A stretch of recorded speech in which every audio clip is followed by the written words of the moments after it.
Hello, welcome to Surly Tim's Fun Bunker. This is Surly Tim. Uh, this will be part 3, I believe, in a 4-part series. This is in regards to my video collection, my extensive video collection. This is 3rd episode. It's my first shelving unit, first shelf, with movies that I have on there. Most of them are multi-packs.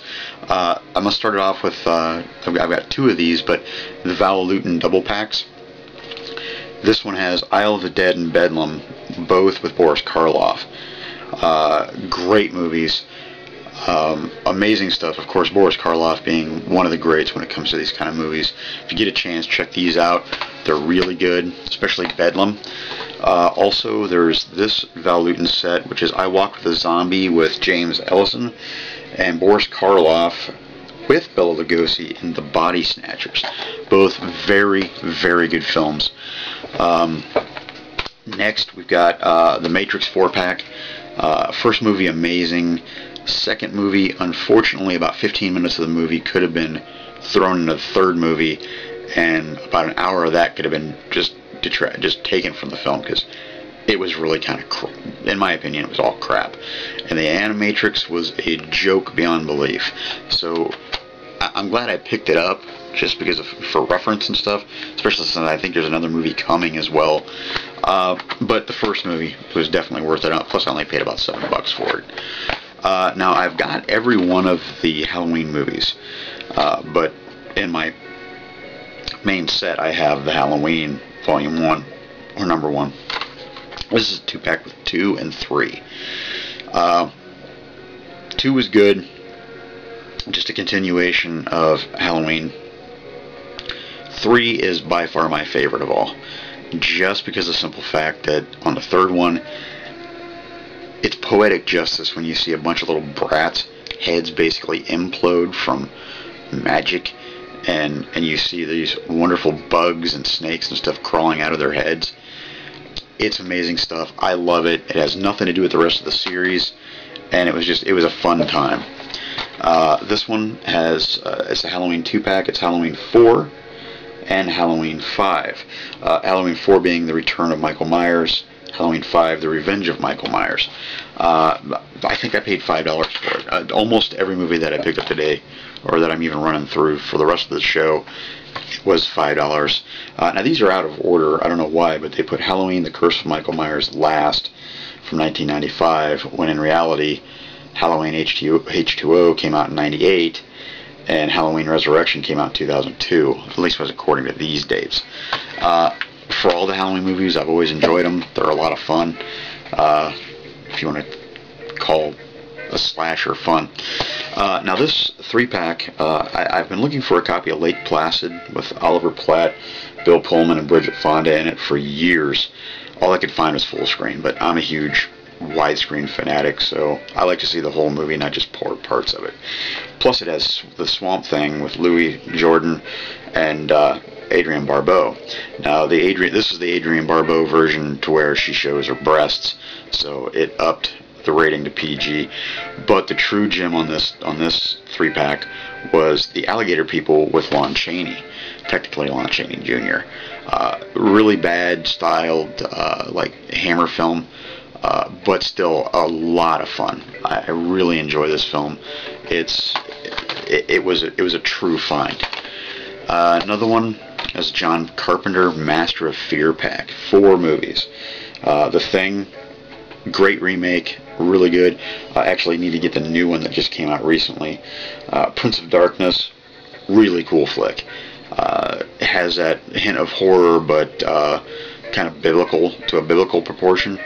But a really, really good movie, just none the same. They Live, one of my favorite flicks. I'd say it's definitely on my top 75. Roddy Piper, and one of the best fight scenes in movie history.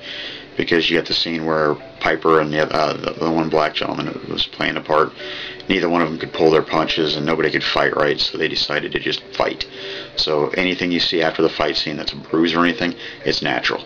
The cuts and bruises and abrasions, they're all natural because it was a real fight. Oh wait, and Village of the Damned, remake of the old version with Christopher Reeves. Very good version. Reeves did a really good job. I was shocked that they didn't do Children of the Damned, another as a remake, because that first one was really good. The Underworld trilogy, I know there's another one coming out, but I bought this before I even knew that there was going to be a fourth one, because evidently there wasn't supposed to be one.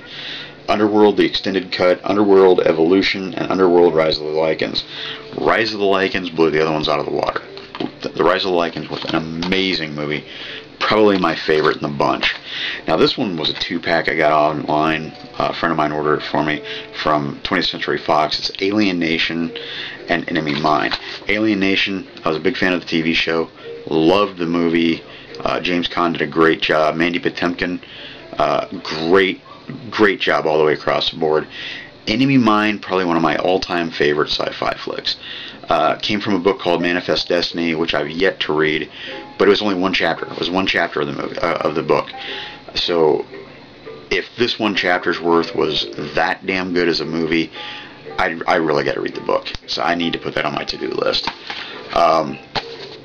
Double pack from Fox, The Fly and The Fly 2, the 90s versions instead. Really, really good films. Actually, no, one was 86. The other was 89, so it was the 80s. Loved them both. Great movies. Jeff Goldblum and Gina Davis really made the movie just magic. And Eric Stoltz for the second one, which was basically their son. Now, this was a gift from a friend of mine. They're the Midnight movies. I'm only going to do 2 more of the Midnight movies, and I'll start the next one up with Midnight movies as well. This was Tales from the Crypt and Vault of Horror, based, of course, on the comic titles. They're British films.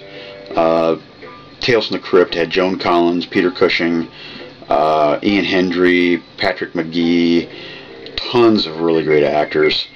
And the Vault of Horror actually had Tom Baker in it from Doctor Who fame.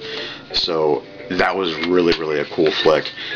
Enjoyed every minute of both of those. My friend Sean gave it to me about a year ago for, I believe, belated Christmas gift, and well received. Very, very good movie. Now these I've just watched once. Never seen them before or anything like that. They're Midnight movies, double feature. The Return of Dracula and The Vampire. Low budget flicks. They were enjoyable. Not really amazing films, but just fun just the same. If you get a chance, check them out. You can probably find them on YouTube, I would imagine.